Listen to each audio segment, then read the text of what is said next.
आज इस प्रेस वार्ता में उपस्थित सभी प्रेस से संबंधित सभी महानुभावों को मैं हार्दिक अभिनंदन करता हूं। हमारे मध्य में उपस्थित प्रोफेसर राजेंद्र भंडारी जी, श्री पुष्पेंद्र सिंघल जी, श्री राजेंद्र मोहन सिंह जी, श्री प्रवीण बंसल जी, श्री गुरुदेव सिंह शर्मा जी, श्री अरविंद मित्तल जी, श्री कंवर नरेंद्र सिंह जी और सभी उपस्थित महानुभाव बंधुओं, आज मेरा यहाँ पर लुधियाने में आना हुआ है, जो कि जैसा आपको विदित भी मालूम भी है कि परसों प्रधानमंत्री जी की एक कार्यक्रम फिरोजपुर में है।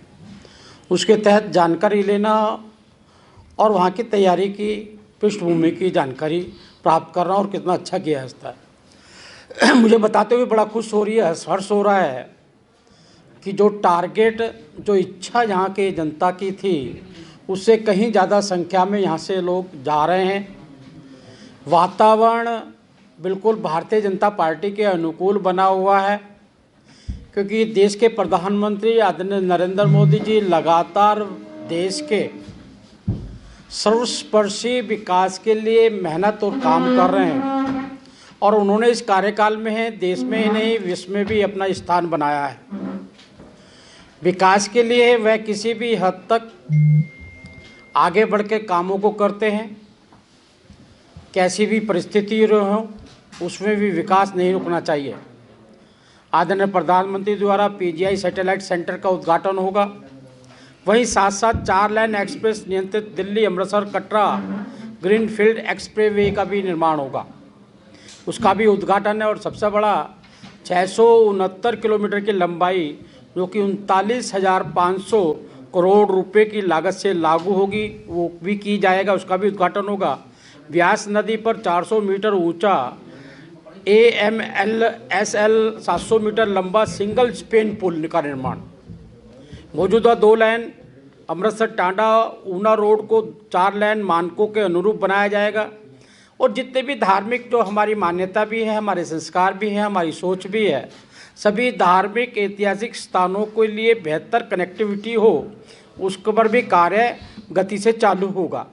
और साथ साथ जो हमारे पिछड़े क्षेत्र हैं, आर्थिक गलियारों का निर्माण होगा, उनका उद्घाटन होगा। ऐसे अनेकों विकास कार्यों को और पंजाब को गति देने के लिए देश के प्रधानमंत्री जी आ रहे हैं। और ये पहला ही कार्य नहीं है। आपने देखा होगा पीछे किसान आंदोलन को लेकर उन्होंने किसानों की आय दुगनी हो, उसके लिए सारे प्रयास किए, लेकिन किसी कारणों से, या कारण हम कह सकते हैं कि जहाँ पर जैसा सद्भाव बिगड़ रहा था, उसको देखते हुए उन्होंने अपने भारी मन से उसको वापसी लिया और माफ़ी भी मांगी। ये उनके बड़े दिल का एक उदाहरण है। आपने देखा होगा 84 के दंगों के लिए कांग्रेस ने अभी तक माफ़ी नहीं मांगी है, लेकिन अच्छा काम करते हुए भी हमारे प्रधानमंत्री उससे नहीं चूकते। साथ साथ आपने पंजाब के लिए देश के प्रधानमंत्री नरेंद्र मोदी जी ने अनेकों कदम पीछे भी उठाए हैं। अपने करतारपुर कॉरिडोर का निर्माण, जो कि बहुत बड़ा कदम था, पाकिस्तान के अंदर गुरु नानक देव जी का स्थल होना, बल्कि मैं तो मानता हूं कि आज़ादी के समय जब पार्टीशन हुआ था, उसी समय ही इसकी चिंता कर ली जाती। अनेकों ने एक लड़ाई लड़ी, एक लड़ाई और भी लड़ी जाती तो गुरु नानक देव का स्थल आज पंजाब के अंदर होता, लेकिन ऐसा नहीं हुआ। उसके बाद भी हमारी सरकार ने, केंद्र में और भी सरकारें रही हैं, कांग्रेस की भी सरकार रही है, राज्यसभा भी सरकार रही है, लेकिन देश के प्रधानमंत्री जी को हर धर्म की, देश के हर नागरिक की चिंता रहती है। उसको देखते हुए करतारपुर कॉरिडोर खोला गया। और सबसे बड़ा दुख इस बात का होता है कि एक बहुत बड़ा कलंक देश के ऊपर कांग्रेस के शासन में लगा, जो 84 के दंगे हुए। 84 के दंगे के जो आतंकी थे, जिन्होंने किया था, कांग्रेस लगातार उनको सम्मान देकर पदोन्नति करती रही, लेकिन उनके आरोपियों को कभी भी उन्होंने सजा देने का कार्य नहीं किया। और ये श्रेय भी अगर जाता है देश के प्रधानमंत्री नरेंद्र मोदी जी को जाता है, उन्होंने उनको सजा ही नहीं दिलवाई। आज वो जेल में ही नहीं है, बल्कि कुछ फाइलें जो उन्होंने बंद की थी उनको खोलने का काम भी हमारी सरकार ने किया है। इसके साथ साथ आपने देखा होगा उस समय के अंदर एक ब्लैक लिस्ट बनी थी, इसको काली सूची कहा करते हैं, जिसके कारण अनेक युवा देश के अंदर नहीं आ सकते थे, राज्यों में अपने नहीं आ सकते थे, लेकिन उनका भविष्य सारा जीवन खराब हो गया। उस समय युवावस्था में थे, आज उसको देखा जाए तो वो 60 साल की एवरेज में थे, लेकिन उसके बाद भी एक तड़ी पार की तरह अपना जीवन व्यतीत कर रहे थे। उनको ब्लैक लिस्ट को रद्द करने का काम हमने किया। और यही नहीं, वीज़ा NRI जो एडवर्स लिस्ट थी, मुझे ध्यान है जब बहन सुषमा स्वराज जी विदेश मंत्री थी, तो उसके बहाने से अनेक लोगों को वीज़ा लेने में परेशानी होती थी और लोग ब्लैकमेल किया करते थे, उनको हज़ारों रुपया खर्च हुआ था, तब उनको वीज़ा मिलता था। वो भी लिस्ट भी अगर ख़त्म करने का काम किया तो हमने किया। सबसे बढ़िया, हाँ, सभी के सामने एक बहुत बड़ा उदाहरण है, यहाँ के कुछ लोग, कुछ ग्रुप राजनीतिक प्रेरित होकर CAA का विरोध कर रहे थे। आपने अफ़गानिस्तान की घटना के बाद देखा होगा, सबसे पहले गुरु ग्रंथ साहब की प्रतियों को लाने वाले अगर कोई थे तो हमारी भारत सरकार थी। और मुझे भी उसका सौभाग्य मिला, अपने हरदेवपुरी जी के साथ में मुझे भी एरोप्लेन से बाहर निकलते हुए अपने सर पर उनको रखकर उनकी सेवा करने का मौका मिला। ये कार्य भी हमारी सरकार ने किया। और सबसे बड़ी बात तो मैं जो कह रहा था, CAA का लोग विरोध कर रहे थे, आज उनके सामने ये प्रश्न चिन्ह हम उनके मन पर, उनकी इच्छाओं पर लगा रहे थे कि उनका काम विरोध ही करना था, जबकि आज सबसे बड़ा लाभ CAA का किसी को हुआ है तो अफ़गानिस्तान से आने वाले लोगों का हुआ है। और वैसे भी हम समय समय पर सिख समुदाय को सम्मान देना काम करते हैं। उत्तराखंड में राज्यपाल की नियुक्ति होगी, चाहे हम, आपने देखा होगा माइनॉरिटी के अंदर भी आज चेयरमैन हमने अपने सिख समुदाय से ही से बनाया है, इकबाल लालपुरा जी को बनाया है। और उससे पहले भी 2003 के अंदर प्रधानमंत्री अटल बिहारी वाजपेयी जी ने की सरकार जब रहे थे, और उसमें पंजाबी भाषा को हमने दूसरी राष्ट्रीय भाषा का हमने दर्जा देने का काम किया। बंधु, ये बड़े दुख की बात है कि सभी सरकारें रही और सरकारों के दौरान अनेक और नारे लोगों को नारे दिए गए कि हम नशाबंदी कराएंगे, हम भ्रष्टाचार मुक्त करेंगे, और हम रेत माफिया, अनेक चीज़ें जो थी उनको नाटक तो किया गया, ड्रामा किया गया, लेकिन देश के युवाओं को जिस प्रकार से नशे के अंदर धकेला गया, और आज हमने जो 50 किलोमीटर तक BSF की रेंज बढ़ाई, हमारा कारण उसका यही था कि आज टेक्नोलॉजी बढ़ गई है और वो आकर अपना स्मैक या जो ड्रग्स होते हैं उसको डाल जाते हैं, लेकिन पकड़ में नहीं आते थे। उनको रोकने का भी काम हमने किया। और यही नहीं, हमारे विरोध होने के बावजूद भी, आप किसान आंदोलन चला, उसके बावजूद भी हमने किसानों को, जो किसान छोटे किसान हुए करते, सबसे पहले तो हमने किसान क्रेडिट कार्ड अटल बिहारी वाजपेयी जी के समय में भी दिया। उससे पहले आप देखते होंगे किसानों को महाजन से वो कर्ज लिया करते थे, कर्ज ना चुकाने के कारण उनकी खेती गिरवी रख ली जाती थी, उनके जानवरों को खोल के ले जाया करते थे। और कई घटना तो ऐसी घटती थी कि उनको अपमानित कर जेल में भी डाल दिया करते थे, जिसके कारण वो आत्महत्या करने के लिए मजबूर हो जाते। लेकिन हमने किसान क्रेडिट कार्ड चलाकर 0 इंटरेस्ट पर हमने उनको पैसा देने की बात कही। और आज भी हमने किसान आंदोलन के विरोध के बावजूद भी हमने किसानों को 2-2 हज़ार रुपये हर 4 महीने बाद हमने देने का काम किया। और वो ऐसे ही नहीं किया, 95% ऐसे किसान थे जो 5-5 एकड़ छोटी भूमि के मालिक थे, उनके लिए वो बहुत बड़ी बात थी। ये भी किया। और जिस प्रकार से यूरिया के कारण पहले किसानों को लाठियाँ पड़ती थी, डंडे पड़ते थे कि यूरिया नहीं मिलता था, डायरेक्ट मिलों में चला जाया करता था, हमने नीम कोटेड यूरिया देने का भी कार्य किया। हमने कहीं भी पंजाब में रहने वाले या आसपास के देश के अंदर कहीं भी कोई भी व्यक्ति रहा हो, उसका हमने सर्वांगीण विकास की ओर हम उसको लेकर गए हैं। और आज देश के प्रधानमंत्री परसों जो आ रहे हैं, यहाँ पर बड़ा सौगात लेकर आ रहे हैं, जो जनता के अंदर विश्वास और जोश दिखाई दे रहा है, उससे लगता है कि आने वाले समय के अंदर सब भारतीय जनता पार्टी को प्यार भी करते हैं, स्नेह भी करते हैं। और मैंने देखा है किसान आंदोलन के दौरान में मैं लोगों के बीच में भी गया था, काफ़ी लोगों से मिला, गांव देहात से मिलता, सब कहते हैं प्रधानमंत्री तो बहुत अच्छा कर रहे हैं, बहुत अच्छा कह रहे हैं, बहुत अच्छे काम कर रहे हैं, किसानों के लिए भी अच्छा काम कर रहे हैं। तो सब कहा करते थे, सिर्फ एक ही बात कहा करते थे कि बॉर्डर से इनको उठाओ तो सही। बात सबको अच्छी लगती थी, बात सबको प्रिय लगती थी, और जो भी सौगात देते थे हम वो करते थे। लेकिन जब हमने उनको माफ़ी मांगकर और उठाने का काम किया, आज पंजाब की जनता भारतीय जनता पार्टी को चाहती है, आदरणीय नरेंद्र मोदी जी के प्रति अपनी आस्था व्यक्त करती है।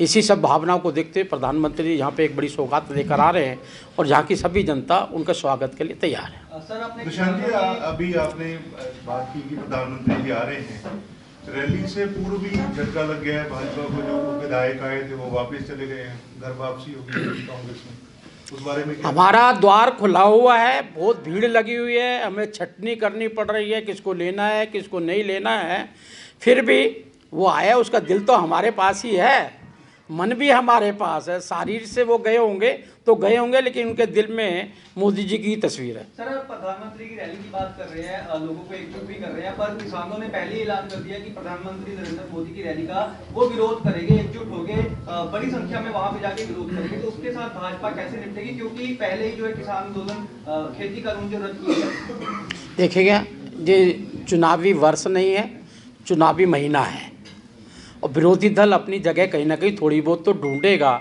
अगर नहीं करेगा तो वहाँ कहाँ टिकेगा, वो उनका काम है विरोध करना। आज इस देश का दुर्भाग्य है कि जो भी चीज़ हम लाए वो सीए हम लेके आए, इसका पक्ष आज़ादी के बाद लगातार इंदिरा गांधी से लेकर जवाहरलाल नेहरू और बल्कि महात्मा गांधी तक ने शुरू से कहा अब तक सीए आना चाहिए, हम लेकर आए तो विरोध किया गया।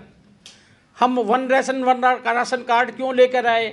आपने देखो कोरोना काल के अंदर अनेक लोग राशन भूखे के कारण अपना जहाँ जगह रहते छोड़ना पड़ा। आज हम वन राशन कार्ड लेके आए हैं कि एक राशन कार्ड से आदमी बम्बई में भी राशन ले सकता है, वो कलकत्ते में भी ले सकता है, उसी राशन कार्ड से अपने घर पे भी ले सकता है। इसे वन नेशन वन टैक्स लेके आया, जीएसटी का ये लोग विरोध करते थे, हम लेकर आया जीएसटी का। सबसे ज़्यादा मज़ा ये जो पार्टियां हैं जो शासन कर रही हैं उसका, या तो केजरीवाल पैसा दिल्ली के अंदर जो खा रहा है वो जीएसटी का पैसा खा रहा है, जो बर्बाद कर रहा है सब। विरोध करना इनका एक क्या कहते धार्मिक दायित्व है, अगर नहीं करेंगे तो कहाँ टिकेंगे ये लोग, तो वही कारण है खाली। आप मानते राजनीति से प्रेरित है जो किसान ये बोल रहे हैं कि हम प्रदर्शन करेंगे प्रधानमंत्री मोदी? कुछ लोग तो, प्रधानमंत्री जी ने भी कहा है कि मैं कुछ लोगों को नहीं समझा पाया, तो कुछ लोग तो किसी ना किसी झंडे के नीचे, किसी ना किसी के नीचे करेंगे अपना काम। दुष्यंत जी, आज नवजोत सिद्धू ने कहा है कि मोदी जी ने तो सिलेंडर महंगा कर दिया, मैं 8 सिलेंडर फ्री दूंगा पंजाब में, 2000 रुपए पर महिला को, 2000 हर महिला को। देखिएगा, केजरीवाल ने 1000 दिया है, दिल्ली की जनता पूछ रही है हम माता बहनों ने क्या बुरा किया है, केजरीवाल हमें तो दे दो। और जिन्होंने 2000 दिया है वो तो, अगर सिद्धू के बारे में पूछ रहे हैं तो चन्नी जी से पूछ लो, और चन्नी जी के बारे में पूछ रहे हैं तो सिद्धू जी से पूछ लो, वो आपस में ही बता देंगे किसने क्या क्या किया। सर, लुधियाना के कितने विधायक आपके पास लाइन में लगे हुए हैं कांग्रेस के? ये बात तो हमारे मन के अंदर की बात होती है, ये नहीं बताते, ये नहीं लॉजिकली नहीं बता सकते। कोई विधायक है उनमें से, लुधियाना से भी है कोई विधायक? ऐसे पेपर लीक नहीं करते, बताएंगे, सब सामने आएंगे, आपके सब सामने आएंगे, आप चिंता नहीं करें। हाँ जी, डेली ज्वाइन कर रहे हैं, लेकिन देखिए रैली में ऐसे, मोदी जी की रैली है वो कोई ऐसा कोई मेला नहीं है, वो अपनी जगह है। आप दिल्ली में भी भीड़ लगी हुई है, मेरे पास भी भीड़ लग रही है, मेरे फ़ोन के अंदर भी बहुत बायोडाटा आए हुए हैं, बहुत बड़ी भीड़ है, हम अपने हिसाब से करेंगे। भी बोलने लग गए कि भाई मंत्री भ्रष्ट हैं और भाजपा इनको ईडी का डर दिखा करके अपनी तरफ लेके जा रही है, तो इसमें क्या है? कौन भ्रष्ट है? उनके मंत्री जो सिद्धू जी के। हाँ, हाँ तो उनको संभाले ना, भ्रष्ट मंत्री क्यों रखा हुआ है? ईडी के जरिए टाइट करके लेके जा रही है। नहीं, जो भ्रष्ट हैं तो उनको टाइट करने में क्या प्रॉब्लम है भाई? जो वो खुद ही कह रहे हैं भ्रष्ट है, उनको पकड़वाना चाहिए, उनका दायित्व निभाना चाहिए उनको। नहीं, जो वो कह रहे हैं भ्रष्ट है, भाजपा किसको लेगी, किसी वो भाजपा का कार्य है, वो सब छानबीन करती है तब लेती है, ऐसे नहीं लेती है। लेकिन जब वो कह रहे हैं भ्रष्ट तो आपको मानना चाहिए कि उनकी मंत्रिमंडल सारा भ्रष्ट है। लिख दो। सर, पंजाब में पहले भी, हाँ सर पंजाब में पहले भी कई गठजोड़ हो चुके हैं, जैसे आपका कैप्टन साहब के साथ गठजोड़ है और अकाली दल संयुक्त के साथ है। पहले भी जब मोर्चे बनते हैं तो सीएम चेहरे को लेकर लड़ाई होती है और बाद में चुनाव में मोर्चे टूट जाते हैं। तो आपकी क्या रणनीति रहेगी सीएम चेहरे को लेकर? क्या वो भाजपा होगा या बाकी जो पार्टी आपके साथ जुड़ी उनका? हम किसी एक परिवार पार्टी का दल नहीं है, हमारे यहाँ लोकतांत्रिक तरीका है, पार्लियामेंट्री बोर्ड है, ये निर्णय मेरे लेवल पे, नीचे लेवल पे कहीं नहीं होगा, जब होगा तो ऊपर लेवल पे होगा, वो मालूम पड़ेगा। एक चीज कह सकते हैं हम लोग कि 2022 के चुनाव में महागठबंधन बीजेपी करेगी।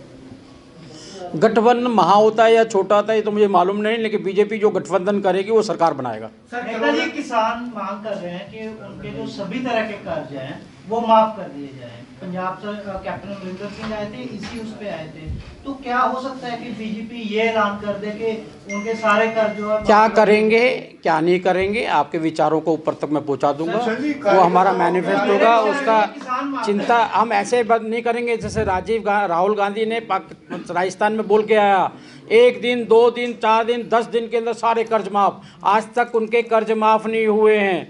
हमने देश चलाना है, देश की राज्य चलाना है, राज्य के हिसाब से होगा, जो भी होगा वो उस हिसाब से माफ़ किया जाएगा। मोदी जी क्या घोषणा करने जा रहे हैं पंजाब में, कुछ बता सकते हैं? बताया मैंने शुरू में बताया ना आपको, ये सारा कुछ बताया है, सारी घोषणा, इसका शिलान्यास भी होगा और जो भी सौगात लेके आए हैं आते ही रहेंगे। अब तो जो भी सरप्लस होगा जब पंजाब को दिया जाएगा। कोरोना का प्रकोप दिन प्रतिदिन बढ़ रहा है, जी। क्या इलेक्शन निरस्त किए जा सकते हैं केंद्र की तरफ से? ये इलेक्शन कमीशन बताएगा। इलेक्शन कमीशन अलग बॉडी है, वो सोचेगी, विचार करेगी। वो राजनीतिक दलों से बात भी कर रहा है कि इस परिस्थिति में क्या करना है, वो इलेक्शन कमीशन देगा, वो हमारा काम नहीं है। सर ओबीसी कैडर जो है वो वोटर जो है उसको आप किस तरीके से देखते हैं? आपको लगता है कि वो इस बार के 2022 के चुनाव में अच्छा वो भारत का नागरिक है, भारत की सारी सुविधाएं उसके घर तक पहुँचे, उसको हमने शौचालय दिया है, गैस दी है, आयुष्मान कार्ड दिया है, 80 करोड़ को राशन दिया है। उसको ओबीसी या एससी अन्य देख के नहीं है, हम एक देश के नागरिक के लिए जो सुविधा देते हैं सारी सुविधा उसको दी है। इसलिए भारतीय जनता पार्टी के राष्ट्रीय अपने प्रधानमंत्री जी सबके प्रिय हैं। सर जो किसान है वो कह रहे हैं कि जो 700 से ज्यादा किसान जो शहीद हुए हैं बॉर्डर पे धरने के दौरान, उनके लिए कोई मुआवजा ऐलाने तब वो विरोध करना बंद करेंगे भाजपा का, तो उसको लेके कोई उनसे किसानों का एक प्लेटफॉर्म बना हुआ है, सरकार से वो बात कर रहे हैं, क्या करना है क्या नहीं करना है वो उस पर डिस्कस करेगा। आपको लगता है कि किसान आंदोलन राजनीति से प्रेरित था? अभी भी लग रहा है ये बात भी? ये तो आप ही नहीं बताया, उन्होंने राजनीतिक दल बनाया है, राजनीतिक दल तो बना तो दिया। प्रेरित ही होता है। और क्या कहता है, प्रेरित को क्या कहते हैं? हम तो यही कहते हैं राजनीतिक दल बना रहे हैं, चुनाव लड़ रहे हैं, तो आपको तो खुद ही मालूम पड़ जाना चाहिए राजनीतिक प्रेरित ही था। सर कांग्रेस के लीडर कह रहे हैं कि राज्यपाल जो है वो 36,000 जो मुलाजिम है उनकी फाइल पास नहीं कर रहे हैं, वो धरने प्रदर्शन भी कर रहे हैं उनके खिलाफ। वो कह रहे हैं कि राज्यपाल इस पे साइन नहीं कर रहे हैं। वो इसके ऊपर हमारी स्टेटमेंट आ चुकी है, प्रेस भी आ चुकी है, सब उन्होंने बताया है किस प्रकार से फाइलें गई हैं, कहाँ तक फाइल पहुँची है, कहाँ तक चली है। उसमें राज्यपाल की कोई भी ऐसा रोल नहीं है जिसमें उन्होंने रोकने की कोशिश की हो। कांग्रेस ही कुछ उस पर राजनीति करने का षड्यंत्र कर रही है। जो किस्तों का वितरण होगा उसमें पार्टी के समर्पित कार्यकर्ता का ध्यान रखा जाएगा कि जो बाहर से लोग आ रहे हैं उनको? हमारे जितने भी समर्पित कार्यकर्ता हैं वो चाहते हैं यहाँ पे भारतीय जनता पार्टी की सरकार बने, इसलिए उनका यही है कि जिताऊ उम्मीदवार को टिकट दिया जाना चाहिए। इसके लिए मैं और मेरे सारे कार्यकर्ता समर्पित हैं। सर कब तक ऐलान हो सकता है? जब इलेक्शन हो रहा है ऐलान हो जाएगा। आपने अभी कहा कि सिख समुदाय के लिए आप बहुत सारा पार्टी आपकी कार्य कर रही है, उनको आपने अच्छे पद दिए, अल्पसंख्यक योग पद वहाँ पर पहुँच गए। उत्तराखंड में आपने कहा कि राज्यपाल पद बनाए, उन्होंने प्रधानमंत्री बना दिया, उन्होंने राष्ट्रपति सिख को बना दिया। इस ऊपर आप क्या बनाएंगे? ये हम भी सिखों को सब कुछ बना रहे हैं, क्या नहीं दे रहे हम सिखों को, बताओ ना आप। आपने आते ही कहा ना कि हम लोग सिखों के लिए आते इसलिए किया कि हमें पंजाब में जितना करने का मौका मिला है उतने क्या कम किया है हमने। क्या जब अलायंस थे जब भी सिख ही मुख्यमंत्री देते नहीं देते थे, बादल सिख ही थे वो सारे स्टार्टिंग की ना, वो तो प्रधानमंत्री उन्होंने बना दिया। आप उसको बीच में लेके आ जाओ ना, स्टार्टिंग में क्यों लगे हुए आप? कहाँ फंस गए तुम बीच में? आप उसको फर्स्ट से बीच में मान के चलो। हमने जब भी यहाँ पे सरकार बनाई है हमने सिख ही मुख्यमंत्री दिया है। मुख्यमंत्री का चेहरा देगी? वो पार्लियामेंट्री बोर्ड डिसाइड करेगा, पहले बोल चुका हूँ मैं। मुख्यमंत्री का किसी को चेहरा बनाया जाएगा पंजाब? ये पार्लियामेंट्री बोर्ड डिसाइड करेगा, मैं बोला है आपको, स्टेप बाय स्टेप सारी चीज़ें आएंगी सामने आपके। जिस सिख को आप पहले मुख्यमंत्री बनाते रहे हैं आपने, ताकि तब क्या उनके साथ आपका पोस्ट जो है इलेक्शन के बाद हो सकता है कि समझौता हो जाए, या उनके साथ हम 117 सीटों पे तैयारी कर रहे हैं, बिल्कुल 117 पे तैयारी करके चल रहे हैं। अब अलायंस हुआ है, जो उसमें अलायंस में जो होगा वो होगा। अभी तो अलायंस हो चुका हमारा। अब तो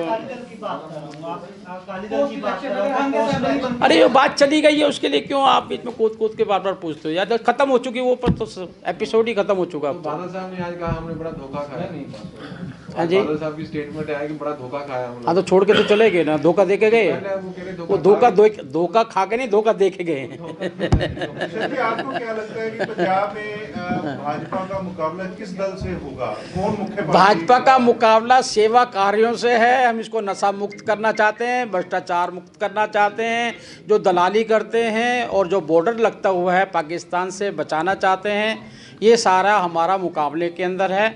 हमने कभी भारतीय जनता पार्टी एक राजनीतिक दल से कहीं ज़्यादा सामाजिक संगठन है। किसी प्रधानमंत्री को झाड़ू लगाते हुए देखा है आपने आज तक? हमारा प्रधानमंत्री झाड़ू लगाता है, लिंग अनुपात को ख़त्म करने के लिए बात करता है, बेटी को कैसे बढ़ाएं, बेटी जिसकी वो पढ़ाएगा लिखाएगा, लेकिन प्रधानमंत्री उसकी चिंता करते हैं। हमारा चिंतन एक अलग तरह का चिंतन है, देश के निर्माण का चिंतन है, देश को आगे बढ़ाने का चिंतन है। भाजपा भी कोई फ्री पैकेज लेके आ रही है जैसे सारे दल लेके आ रहे हैं? कोई फ्री? भाजपा अपने विश्वास के ऊपर अनेकों राज्यों में शासन कर रही है, उसके भी अनुभव हमारे पास में हैं और यहाँ के भी अनुभव हैं। जो भी होगा आपके सामने आएगा। Thank you sir. बहुत बहुत धन्यवाद। जी बैठे।